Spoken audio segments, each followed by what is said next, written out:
Η δεύτερη μετοχή που θα αναλύσουμε είναι η μετοχή της Nike, που τη στιγμή που γράφετε το βίντεο διαπραγματεύεται στα $42,62. Η Nike είναι η απογοήτευση του έτους, με μια πτώση άνω του 21% year to date, αγγίζοντας χαμηλά 52 εβδομάδων.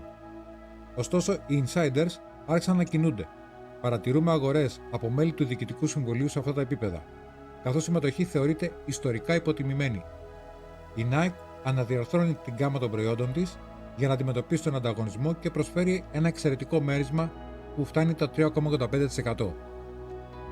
Η τεχνική εικόνα με βάση τον δείκτη RSI δείχνει ότι έχουμε μια κραυγαλαία ευκαιρία βάση του RSI, ο οποίος είναι κάτω από το 25, δείχνοντας αυτή τη στιγμή ακραία υπερπώληση. Ο στόχος των αναλυτών, παρά την πίεση που δέχεται η μετοχή, είναι κατά μέσο όρο κοντά στα $75 μέχρι το τέλος της χρονιάς.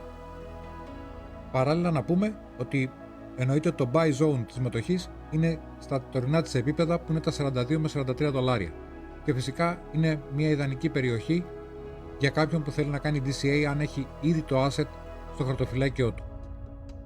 Παρ' όλα αυτά, αν θέλουμε να νιώσουμε περισσότερη σιγουριά για την επιλογή της Nike, αν δεν την έχουμε στο χαρτοφυλάκιό μας, καλό είναι να περιμένουμε να σπάσει το φράγμα των $47, ώστε να δείξει ότι θα έχει μια ανωδική τάση.